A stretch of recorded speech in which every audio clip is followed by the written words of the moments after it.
आज कहानी सीरीज में मुंशी प्रेमचंद की प्रसिद्ध कहानी दिल की रानी। जिन वीर तुर्कों के प्रखर प्रताप से ईसाई दुनिया कांप रही थी, उन्हीं का रक्त आज कुस्तुनतुनिया की गलियों में बह रहा है। वहीं कुस्तुनतुनिया जो 100 साल पहले तुर्कों के आतंक से आहत हो रहा था, आज उसके गर्म रक्त से अपना कलेजा ठंडा कर रहा है। और तुर्की सेनापति 1 लाख सिपाहियों के साथ तैमूरी तेज के सामने अपनी किस्मत का फैसला सुनने के लिए खड़ा है। तैमूर ने विजय से भरी आंखें उठाई और सेनापति यजदानी की ओर देखकर सिंह के समान गरजा, क्या चाहते हो, जिंदगी या मौत? यजदानी ने गर्व से सिर उठाकर कहा, इज्जत की जिंदगी मिले तो जिंदगी, वरना मौत। तैमूर का क्रोध प्रचंड हो उठा। उसने बड़े बड़े अभिमानियों का सिर नीचा कर दिया था। यह जवाब इस अवसर पर सुनने की उसे ताव न थी। इन 1 लाख आदमियों की जान उनकी मुट्ठी में है। उन्हें वह एक क्षण में मसल सकता है। उस पर इतना अभिमान, इज्जत की जिंदगी, इसका यही तो अर्थ है कि गरीबों का जीवन अमीरों के भोग विलास पर बलिदान किया जाए। वही शराब की मजलिसें, वही आर्मीनिया और काफ की परियां नहीं। तैमूर ने खलीफा बायजीद का घमंड इसलिए नहीं तोड़ा है कि तुर्कों को फिर उसी मदान्ध स्वाधीनता में इस्लाम का नाम डुबाने को छोड़ दें। तब से उसे इतना रक्त बहाने की क्या जरूरत थी? मानव का रक्त प्रवाह संगीत का प्रवाह नहीं है, रस का प्रवाह नहीं है। एक विभत्स दृश्य है जिसे देखकर आंखें मुंह फेर लेती है, दृश्य झुक जाता है। तैमूर हिंसक पशु नहीं है जो यह दृश्य देखने के लिए अपने जीवन की बाजी लगा दे। वह अपने शब्दों में धिक्कार भर कर बोला, जिसे तुम इज्जत की जिंदगी कहते हो, वह गुनाह और जहन्नुम की जिंदगी है। यजदादी को तैमूर से दया या क्षमा की आशा न थी। उसकी या उसके योद्धाओं की जान किसी तरह नहीं बच सकती। फिर यह क्यों दबे और क्यों न जान पर खेलकर तैमूर के प्रति उसके मन में जो घृणा है उसे प्रकट कर दे। उसने एक बार कातर नेत्रों से उस रूपवान युवक की ओर देखा जो उसके पीछे खड़ा, जैसे अपनी जवानी की लगाम खींच रहा था। शान पर चढ़े हुए इस्पात के समान उसके अंग अंग से अतुल क्रोध की चिंगारियां निकल रही थी। यजदानी ने उसकी सूरत देखी और जैसे अपनी खिंची हुई तलवार म्यान में कर ली और खून के घूंट पीकर बोला, जहाँ पनाह, इस वक्त पतहमंद है, लेकिन अपराध क्षमा हो तो कह दूं कि अपने जीवन के विषय में तुर्कों को तातारियों से उपदेश लेने की जरूरत नहीं। दुनिया से अलग तातर के ऊसर मैदानों में न त्याग और व्रत की उपासना की जा सकती है और न मयस्सर होने वाले पदार्थों का बहिष्कार किया जा सकता है। पर जहाँ खुदा ने नेमतों की वर्षा की हो, वहाँ उन नेमतों का भोग न करना नाशुक्री है। अगर तलवार ही सभ्यता की सनद होती तो गाल कौम रोमनों से कहीं ज़्यादा सभ्य होती। तैमूर जोर जोर से हंसा और उसके सिपाहियों ने तलवार पर हाथ रख लिए। तैमूर का ठहाका मौत का ठहाका था या गिरने वाले वज्र का तड़ाका। तातर वाले पशु हैं क्यों? मैं यह नहीं कहता, तुम कहते हो। खुदा ने तुम्हें ऐश करने के लिए पैदा किया है। मैं कहता हूँ यह कुफ्र है। खुदा ने इंसान को बंदगी के लिए पैदा किया है और इसके खिलाफ जो कोई कुछ करता है वह काफिर है, जहन्नुमी है। रसूल पाक हमारी ज़िंदगी को पाक करने के लिए, हमें सच्चा इंसान बनाने के लिए आए थे, हमें हराम की तालीम देने नहीं। तैमूर दुनिया को इस कुफ्र से पाक कर देने का बीड़ा उठा चुका है।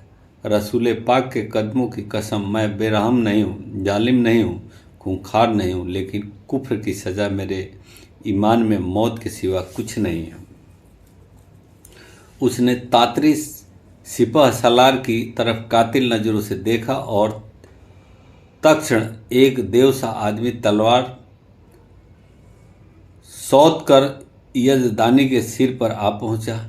तातरी सेना भी तलवारें खींच खींच कर तुर्की सेना पर टूट पड़ी और दम के दम में कितनी ही लाशें जमीन पर फड़कने लगी।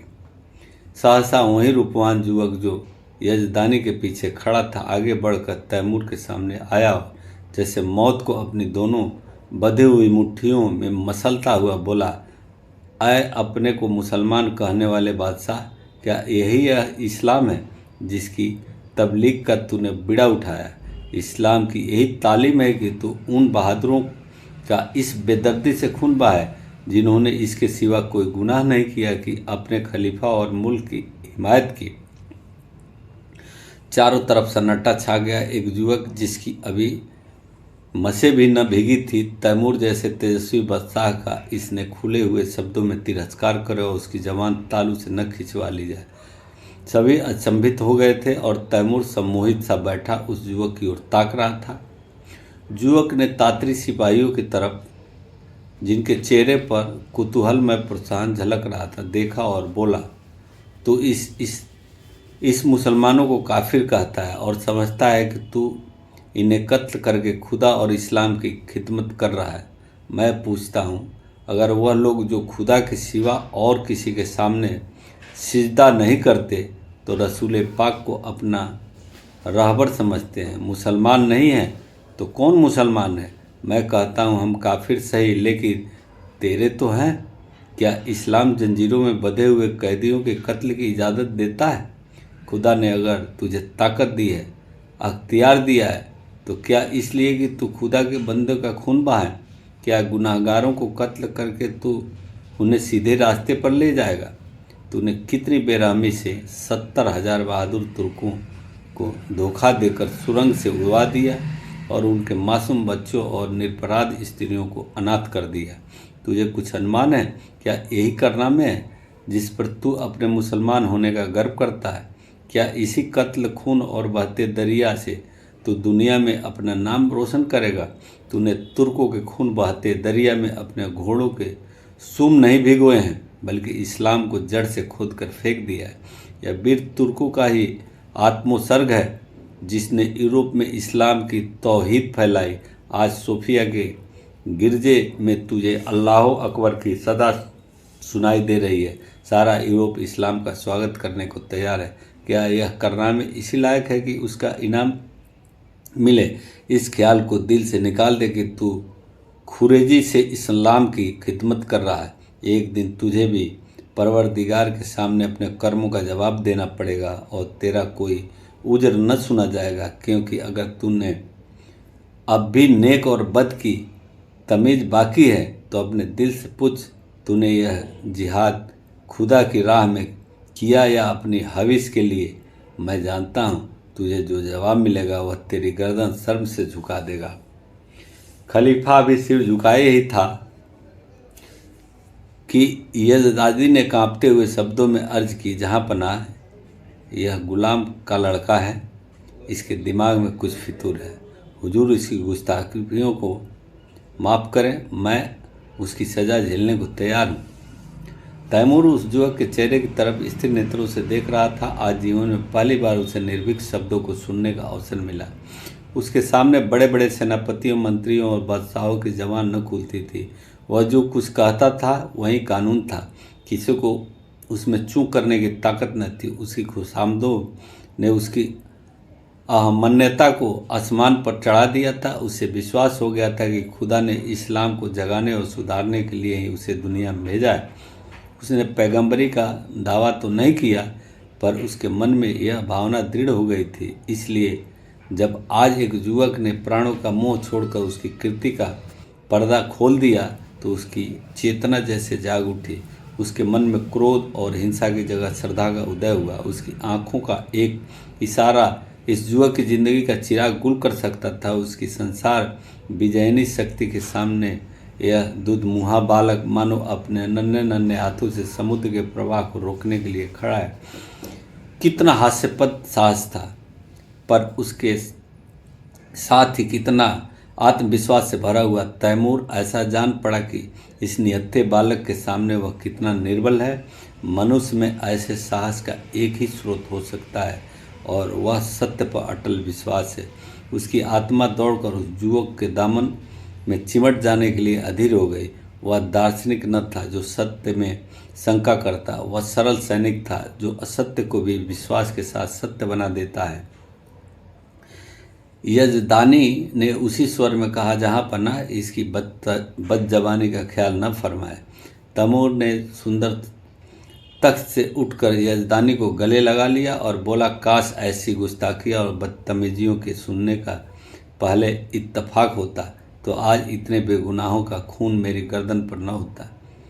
मुझे इस जवान में किसी फरिश्ते की रूह का जलवा नजर आता है जो मुझ जैसे गुमराहों को सच्चा रास्ता दिखाने के लिए भेज दी गई है। मेरे दोस्त, तुम खुश नसीब हो कि ऐसे फरिश्ता सिफट बेटे के बाप हो। क्या मैं उसका नाम पूछ सकता हूँ? यजदानी पहले आतपरस्त था, पीछे मुसलमान हो गया था। अब अभी तक कभी कभी उसने मन में शंकाएं उठती रहती थी कि उसे क्यों इस्लाम कबूल किया। जो कैदी फांसी के तख्ते पर खड़ा सूखा जा रहा था कि एक क्षण में रस्सी उसकी गर्दन में पड़ेगी और वह लटकता रह जाएगा, उसे जैसे किसी फरिश्ते ने गोद में ले लिया। वह गदगद कंठ से बोला, उसे हबीब कहते हैं। तैमूर ने युवक के सामने जाकर उसका हाथ पकड़ लिया और उसे आंखों से लगाता हुआ बोला, मेरे जवान दोस्त, तुम सचमुच खुदा के हबीब हो। मैं वह गुनाहगार हूँ जिसने अपनी जहालत में हमेशा अपने गुनाहों को सवाब समझा, इसलिए कि मुझसे कहा जाता था तेरी जात बेऐब है। आज मुझे यह मालूम हुआ कि मेरे हाथों इस्लाम का कितना नुकसान पहुंचा। आज से मैं तुम्हारा ही दामन पकड़ता हूँ, तुम ही मेरे खिज, तुम ही मेरे रहनुमा हो। मुझे यकीन हो गया कि तुम्हारे ही वसीले से मैं खुदा की दरगाह तक पहुँच सकता हूँ। यह कहते हुए उसने युवक के चेहरे पर नज़र डाली तो उस पर शर्म की लाली छाई हुई थी। उस कठोरता की जगह मधुर संकोच झलक रहा था। युवक ने सिर झुकाकर कहा, यह हुजूर की कदरदानी है, वरना मेरी क्या हस्ती। तैमूर ने उसे खींचकर अपने बगल के तख्त पर बिठा दिया और अपने सेनापति को हुक्म दिया, सारे तुर्क कैदी छोड़ दिए जाएं, उनके हथियार वापस कर दिए जाएं और जो माल लूटा गया वह सिपाहियों में बराबर बांट दिया जाए। वजीर तो इधर इस हुक्म की तामील करने लगा, उधर तैमूर हबीब का हाथ पकड़े हुए उसके खेमे में गया और दोनों मेहमानों की दावत का प्रबंध करने लगा। और जब भोजन समाप्त हो गया तो उसने अपने जीवन की सारी कथा रो रो कर सुनाई, जो आदि से अंत तक मिश्रित पशुता और बर्बरता के कुकृत्यों से भरी हुई थी। और उसने यह सब कुछ इस भ्रम में किया कि वह ईश्वरीय आदेश का पालन कर रहा है। वह खुदा को कौन मुंह दिखाएगा। रोते रोते उसकी हिचकियां बंध गई। अंत में उसने हबीब से कहा, मेरे जवान दोस्त, अब मेरा बेड़ा आप ही लगा सकते हो। आपने मुझे राह दिखाई है तो मंजिल तक पहुंचाइए। मेरी बदसाहत को अब आप ही संभाल सकते हो। मुझे अब मालूम हो गया कि मैं उस तबाही के रास्ते पर लिए जाता था। मेरी आपसे यही इल्तिजा प्रार्थना है कि आप उसकी वजार कबूल करें। देखिए, खुदा के लिए इनकार न कीजिएगा, वरना मैं कहीं का नहीं रहूँगा। यजदानी ने अर्ज की, हुजूर इतनी कदरदानी फरमाते हैं तो आपकी इनायत है, लेकिन अभी इस लड़के की उम्र ही क्या है। वजारत की खिदमत यह क्या अंजाम दे सकेगा। अभी तो इसकी तालीम के दिन है। इधर से इनकार होता रहा और उधर तैमूर आग्रह करता रहा। यजदानी इनकार तो कर रहे थे पर छाती फूल जाती थी। मूसा आग लेने गए थे, पैगंबरी मिल गई, यहाँ मौत के मुंह में जा रहे थे, वजारत मिल गई, लेकिन यह शंका भी थी कि ऐसे अस्थिर चित्त आदमी का क्या ठिकाना। आज खुश हुए, वजारत देने को तैयार हैं, कल नाराज हो गए तो जान की खैरियत नहीं। उन्हें हबीब की लियाकत पर भरोसा था, फिर भी जी डरता था कि वीराने देश में न जाने कैसी पड़े कैसी न पड़े।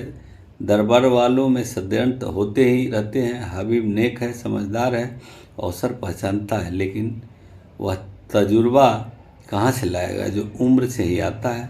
उन्होंने इस प्रश्न पर विचार करने के लिए एक दिन की मोहलत मांगी और रुखसत हुए। हबीब यजदानी का लड़का नहीं, लड़की थी। उसका नाम उसतुल हबीब था।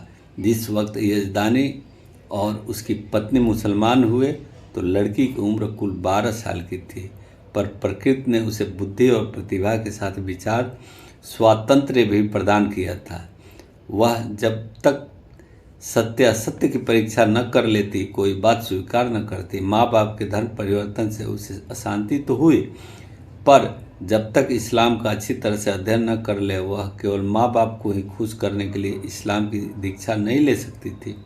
माँ बाप भी उस पर किसी तरह का दबाव न डालना चाहते थे। जैसे उन्हें अपने धर्म को बदल लेने का अधिकार है, वैसे उसे अपने धर्म पर आरूढ़ हो रहने का भी अधिकार है। लड़की को संतोष हुआ, लेकिन उसने इस्लाम और जरजुत्थे धर्म दोनों ही का तुलनात्मक अध्ययन आरंभ किया और पूरे 2 साल के अन्वेषण और परीक्षण के बाद उसने भी इस्लाम की दीक्षा ले ली। माता पिता फूले न समाये। लड़की उनके दबाव में मुसलमान नहीं हुई है, बल्कि स्वेच्छा से, स्वाध्याय से और ईमान से। 2 साल तक उसे जो शंका घेरे रहती थी वह मिट गई।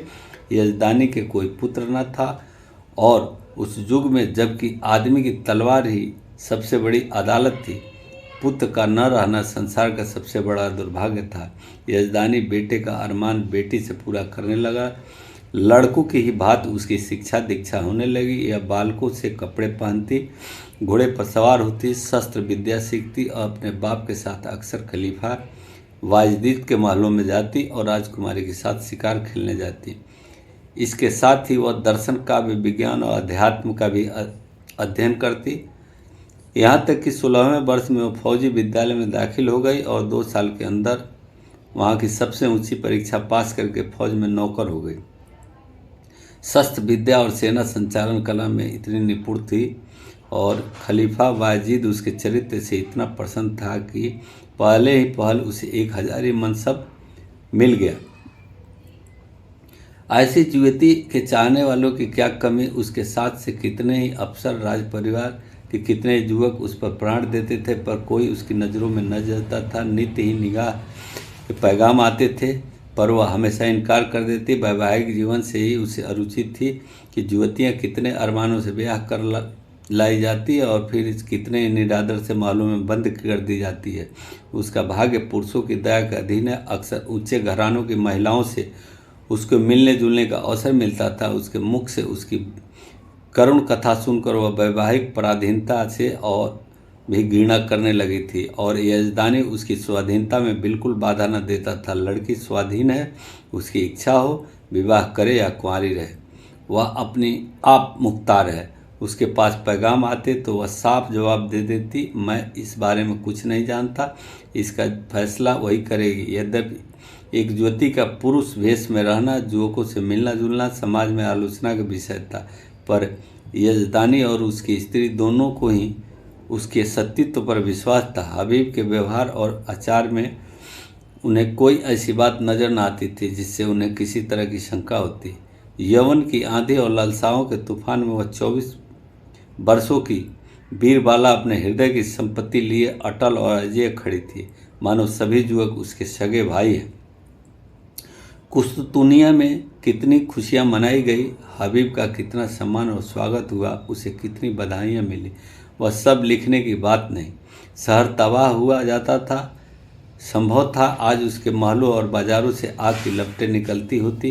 राज्य और नगर को उस पर कल्पनातीत विपत्ति से बचाने वाला आदमी कितने आदर, प्रेम, श्रद्धा और उल्लास का पात्र होता है, उसकी तो कल्पना भी नहीं की जा सकती थी। उस पर कितने फूलों और कितने लाल जवाहरों की वर्षा हुई, इसका अनुमान तो कोई कभी ही कर सकता है। और नगर की महिलाएं हृदय से, अक्षय भंडार से आशीषें निकाल निकाल कर उस पर लुटाती थी और गर्व से फूली हुई उसका मुंह निहार कर अपने को धन्य मानती थी। उसके देवियों का मस्तक ऊंचा कर दिया।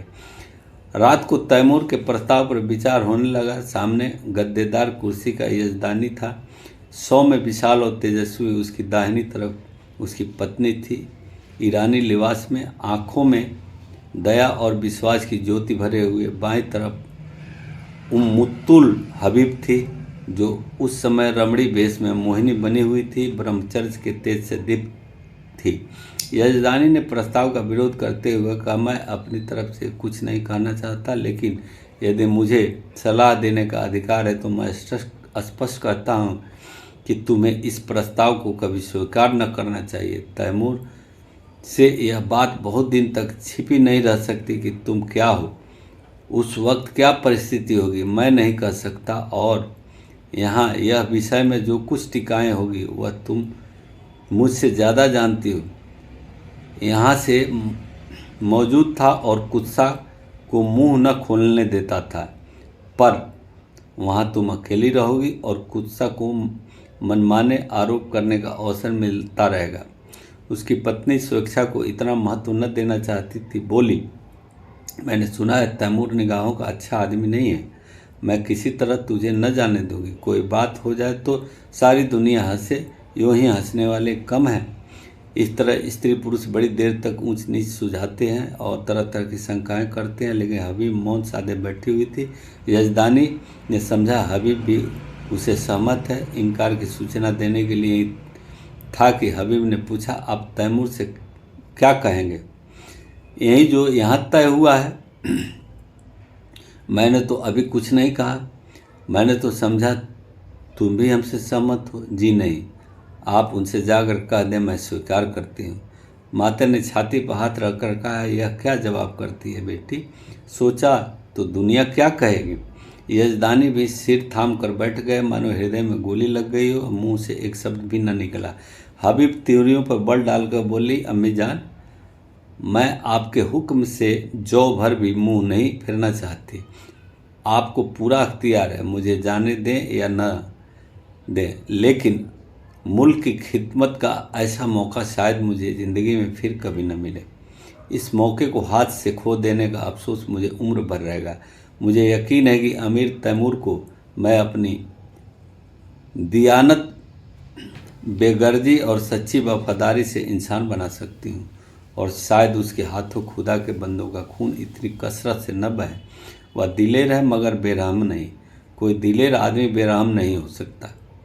उसने अब तक जो कुछ किया है मजहब के अंधे जोश में किया है। आज खुदा ने मुझे मौका दिया है कि मैं उसे दिखा दूं कि मजहब खिदमत का नाम है, लूट और कत्ल का नहीं। अपने बारे में मुझे मुतलक अंदेशा नहीं है। मैं अपनी हिफाजत आप कर सकती हूँ। मुझे दावा है कि अपने फ़र्ज को नेकनियती से अदा करके मैं दुश्मनों की ज़ुबान भी बंद कर सकती हूँ। और मान लीजिए मुझे नाकामी भी हो गई तो क्या सच्चाई और हक के लिए कुर्बान हो जाना ज़िंदगी की सबसे शानदार फतह नहीं है? अब तक मैंने जिस वसूल पर ज़िंदगी बसर की है उसने मुझे धोखा नहीं दिया, और उसी से फैज़ से आज मुझे यह दर्जा हासिल हुआ जो बड़ों से बड़ों के लिए ज़िंदगी का ख्याब है। मेरे आजमाए हुए दोस्त मुझे कभी धोखा नहीं दे सकते। तैमूर पर मेरी हकीकत खुल भी जाए तो क्या खौफ, मेरी तलवार मेरी हिफाजत कर सकती है। शादी पर मेरे ख्याल आपको मालूम है, अगर मुझे कोई ऐसा आदमी मिलेगा जिससे मेरी रूह कबूल करती है, जिसकी जात अपनी हस्ती को खोलकर मैं अपनी रूह को ऊंचा उठा सकूं, तो मैं उसके कदमों पर गिरकर अपने को उसकी नज़र कर दूंगी। यजदानी ने खुश होकर बेटी को गले लगा लिया। उसकी स्त्री इतनी जल्द आश्वस्त न हो सकी। वह किसी तरह बेटी को अकेली न छोड़ेगी, उसके हाथ वह भी जाएगी। कई महीने गुजर गए। युवक हबीब तैमूर का वजीर है, लेकिन वास्तव में वही बादशाह है। तैमूर उसी की आंखों से देखता है, उसी के कानों से सुनता है और उसी की अक्ल से सोचता है। वह चाहता है कि हबीब आठों पहर उसके पास रहे, उसके समीप में उसे स्वर्ग सा अनुभव मिलता है। समरकंद में एक प्राणी भी ऐसा है जो उससे जलता हो। उससे बर्ताव से सभी मुग्ध कर लिया, क्योंकि वह इंसाफ से जौ भर भी कदम नहीं हटाता। जो लोग उसके हाथों चलती हुई न्याय की चक्की में पिस जाते वे भी उससे सद्भाव ही रखते, क्योंकि वह न्याय को जरूरत से ज़्यादा कटु नहीं होने देता। संध्या हो गई। राज्य कर्मचारी जा चुके। समाधान में मोम की बत्तियां जल रही थी। अगर बत्ती की सुगंध से सारा दीवान खाना महक रहा था। हबीब उठते ही को था कि चौबदार ने खबर दी, हुजूर जहाँ पनाह तशरीफ़ ला रहे हैं। हबीब इस खबर से कुछ प्रसन्न नहीं हुआ। अन्य मंत्रियों की भांति वह तैमूर की सोहबत का भूखा नहीं है। वह हमेशा तैमूर से दूर रहने की चेष्टा करता है। ऐसा शायद भी कभी हुआ हो कि उसे शाही दरख्वास्त खान पर भोजन किया हो। तैमूर की मजलिसों में भी वह कभी शरीक नहीं होता। उसे जब शांति मिलती, एकांत में अपनी माता के पास बैठकर दिन भर माजरा उसे कहता और वह उस पर अपनी पसंद की मुहर लगा देती। उसने द्वार पर जाकर तैमूर का स्वागत किया। तैमूर ने मसनद पर बैठते हुए कहा, मुझे ताजुब होता है कि तुम इस जवानी में जाहिदों की सी जिंदगी कैसे बसर करते हो हबीब। खुदा ने तुम्हें वह हुस्न दिया है कि हबीब से हसीन नाजनीन भी तुम्हारी मासूक बनकर अपने को खुश नसीब समझेगी। मालूम नहीं तुम्हें खबर है या नहीं, जब तुम अपने मुस्की घोड़े पर सवार होकर निकलते हो तो समरकंद की खिड़कियों पर हजारों आंखें तुम्हारी एक झलक देखने के लिए मुंतजिर बैठी रहती है, पर तुम्हें किसी तरफ आंखें उठाते नहीं देखा। मेरा खुदा गवाह है, मैं कितना चाहता हूँ कि तुम्हें कदमों के नक्शे पर चलो, पर दुनिया मेरी गर्दन नहीं छोड़ती। मैं चाहता हूँ जैसे तुम दुनिया में रहकर भी दुनिया से अलग रहते हो, वैसे मैं भी रहूं, लेकिन मेरे पास न वह दिल है न दिमाग। मैं हमेशा अपने आप पर सारी दुनिया पर दांत पिसता रहा हूँ, जैसे मुझे हरदम खून की प्यास लगी रहती है जिसे तुम बुझने नहीं देते, और यह जानते हुए भी कि तुम जो कुछ करते हो उसे कोई बेहतर कोई दूसरा नहीं कर सकता। मैं अपने गुस्से को काबू में नहीं कर सकता। तुम जिधर से निकलते हो मोहब्बत और रोशनी फैला देते हो। जिसके तुम्हारा दुश्मन होना चाहिए वह तुम्हारा दोस्त है। मैं जिधर से निकलता हूँ नफरत और सुबह फैला हुआ है।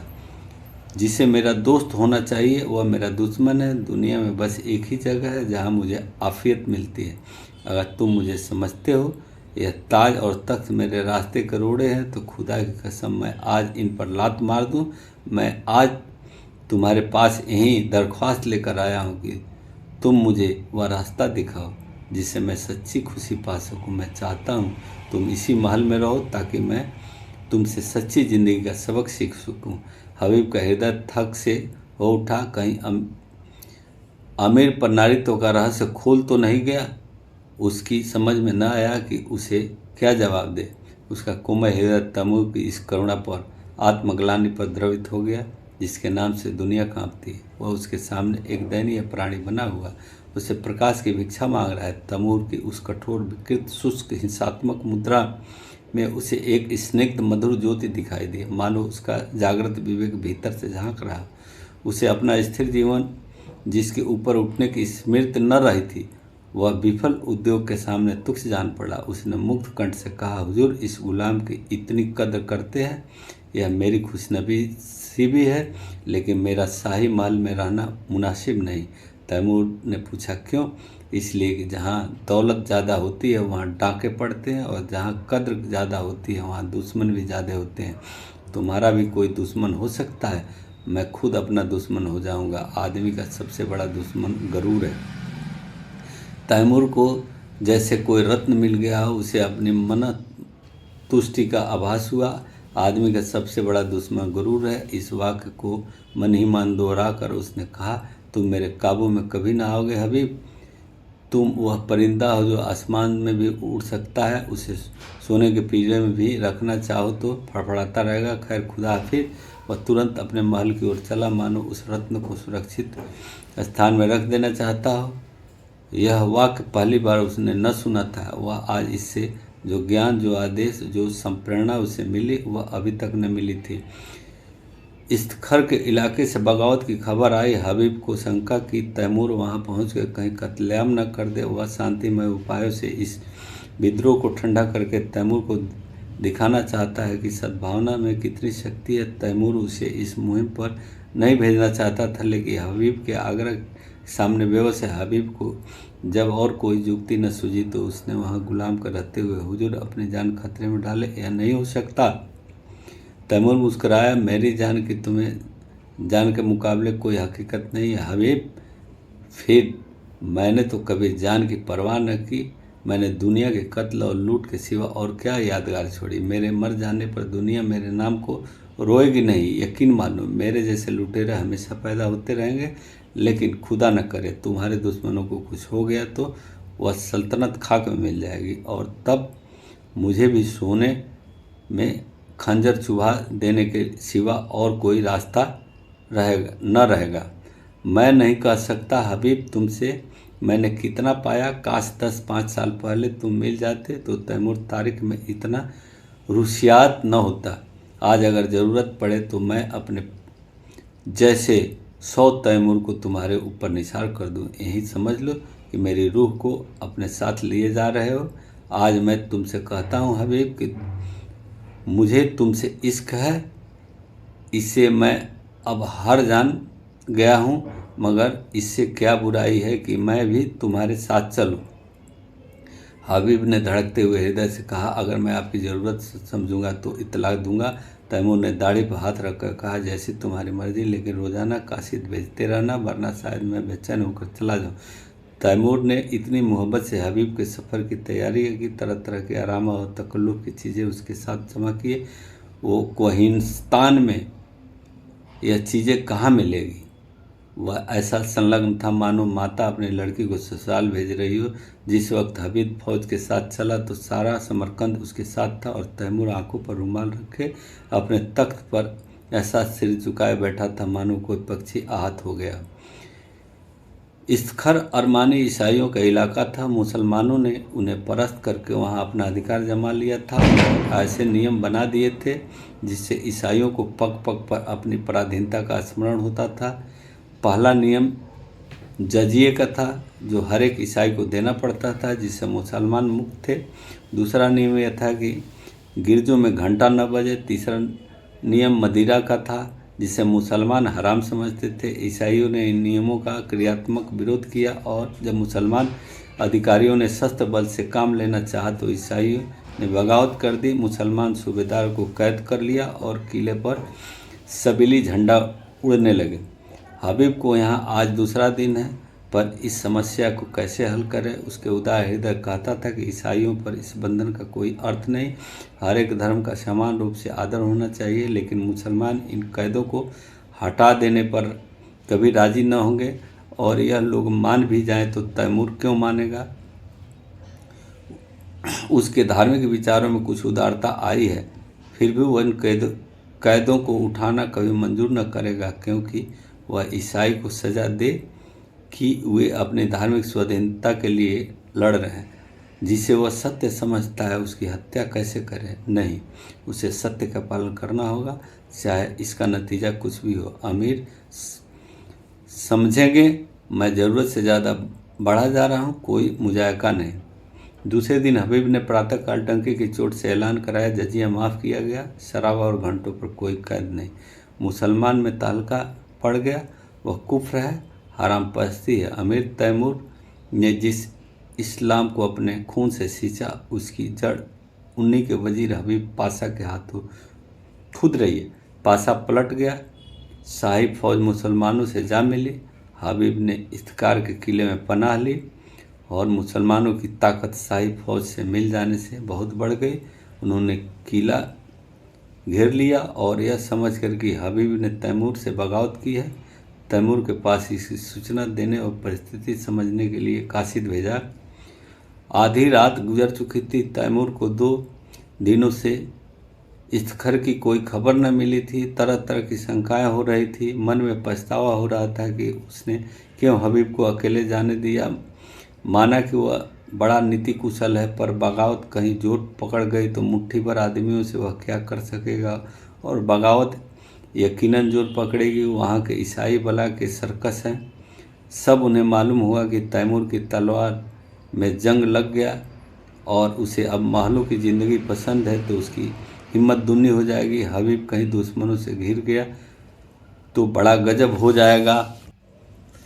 उसने अपने जानू पर हाथ मारा और पहलू बदल कर अपने ऊपर झुझलाया। वह इतना पस्त हिम्मत क्यों हो गया? क्या उसका तेज और शौर्य उससे विदा हो गया, जिसका नाम सुनकर दुश्मन में कंपन पड़ जाता है। वह आज अपना मुंह छिपाकर महलों में बैठा हुआ है। दुनिया की आंखों में इसका यही अर्थ हो सकता है कि तैमूर अब मैदान का शेर नहीं, कालीन का शेर हो गया। हबीब फरिश्ता है जो इंसान न उसकी बुराई से वाकिफ नहीं, जो रहमत और साफदिली और बेगर्जी का देवता है।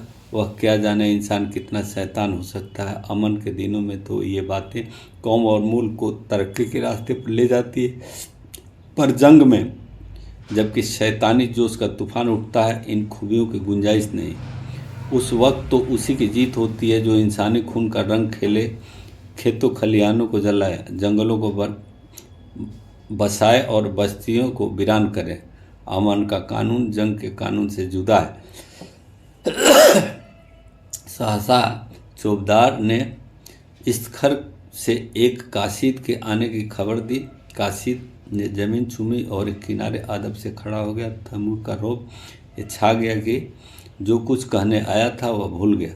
तैमूर ने तेवरिया चढ़ाकर पूछा, क्या खबर लाया है? 3 दिन के बाद आया तो इतनी रात गए? काशिद ने फिर जमीन चूमी और बोला, खुदा बंद, वजीर साहब ने जजिया मुआफ़ कर दिया। तैमूर गरज उठा, क्या कहता है? जजिया माफ़ कर दिया? हाँ खुदाबंद। किसने? वजीर साहब ने। किसके हुक्म से? अपने हुक्म से हुजूर हूँ। और हुजूर शराब का भी हुक्म दे दिया हूँ। गिरजों में घंटे बजाने का भी हुक्म हो गया है। और खुदाबंद ईसाइयों से मिलकर मुसलमानों पर हमला कर दिया। तो मैं क्या करूँ? हुजूर हमारे मालिक हैं। अगर हमारी कुछ मदद न हुई तो वहाँ एक मुसलमान भी जिंदा न बचेगा। हबीब पाशा इस वक्त कहाँ है? इस्तखर के किले में हुजूर। और मुसलमान क्या कर रहे हैं? हमने ईसाइयों के किले को घेर लिया है, उन्हीं के साथ हबीब को भी। हाँ हुजूर, वह हुजूर से बागी हो गए और इसलिए मेरे वफादार इस्लाम के खादमियों ने उन्हें कैद कर रखा है। मुमकिन है मेरे पहुँचते पहुँचते उन्हें कत्ल भी कर दें। बजदाद दूर हो जा मेरे सामने से। मुसलमान समझते हैं हबीब मेरा नौकर है और मैं उसका आका हूँ। यह गलत है, झूठ है। इस सल्तनत का मालिक हबीब है, तैमूर उसका अदना गुलाम है। उसके फैसले से तैमूर दस्तंदाजी नहीं कर सकता। बेशक जजिया मुआफ़ होना चाहिए। मुझे मजाज नहीं कि दूसरे मजहब वालों से उसके ईमान का तवान लो, कोई मजाज नहीं। अगर मस्जिद में अजान होती है तो कलीसिया में घंटा भी बजना चाहिए। घंटे की आवाज़ में कुफ्र नहीं है, काफिर है। जो दूसरों का हक छीन ले वो गरीबों को सताए, दागाबाज हो, खुदगरज हो। काफिर वह नहीं जो मिट्टी या पत्थर के टुकड़े से खुदा का नूर देखता हो, जो नदियों और पहाड़ों में, दरख्तों और झाड़ियों में खुदा का जलवा पाता है। वह हमसे और तुमसे ज़्यादा का खुदा परस्त है। जो मस्जिद में खुदा को बंद समझते हैं, तू समझता है मैं कुफ्र बक रहा हूँ? किसी को काफिर समझना ही कुफ्र है। हम सब खुदा के बंदे हैं। बस जा और उस बागी मुसलमानों से कह दे, अगर फौरन मुहासरा न उठा लिया गया तो तैमूर क़यामत की तरह आ पहुँचेगा। काशिद हतबुद्धि सा खड़ा ही था कि बाहर खतरे की बिगुल बज उठा और फौजी किसी समर यात्रा की तैयारी करने लगी। तीसरे दिन तैमूर इस्तखार पहुंचा तो किले का मुशारा उठ चुका था। किले की तोपों ने उसका स्वागत किया। हबीब ने समझा तैमूर ईसाइयों को सजा देने आ रहा है। ईसाइयों के हाथ पांव फूले हुए थे, मगर हबीब मुकाबले के लिए तैयार था। ईसाइयों के स्वप्न की रक्षा में यदि जान भी जाए तो कोई गम नहीं। इस मुआमले पर किसी तरह का समझौता नहीं हो सकता। तैमूर अगर तलवार से काम लेना चाहता है तो उसका जवाब तलवार से दिया जाएगा। मगर यह क्या बात है, शाही फौज सफ़ेद झंडा दिखा रही है। तैमूर लड़ने नहीं सुलह करने आया है, उसका स्वागत दूसरी तरह का होगा। ईसाई सरदारों को साथ लिए हबीब किले के बाहर निकला। तैमूर अकेला घोड़े पर सवार चला आ रहा था। हबीब घोड़े से उतर कर आदाब बजा लाया। तैमूर घोड़े से उतर पड़ा और हबीब का माथा चूम लिया और बोला, मैं सब सुन चुका हूँ हबीब, तुमने बहुत अच्छा किया और यही किया जो तुम्हारे सिवा दूसरा नहीं कर सकता था। मुझे जजिया लेने का या ईसाइयों के मजहबी हक छीनने का कोई मजाज नहीं। मैं आज दरबार करके इन बातों को तस्दीक कर दूंगा और तब मैं एक ऐसी तजवीज़ बताऊंगा जो कई दिनों से मेरे जहन में आ रही है। मुझे उम्मीद है कि तुम उसे मंजूर कर लोगे। मंजूर करना पड़ेगा। हबीब के चेहरे पर रंग सा उड़ रहा था। कहीं हकीकत खुल तो नहीं गई? क्या तवजीह है? उसके मन में खलबली पड़ी। तैमूर ने मुस्कुराकर पूछा, तुम मुझसे लड़ने को तैयार थे? हबीब ने शर्माते हुए कहा, हक के सामने अमीर तैमूर की भी कोई हकीकतें नहीं है।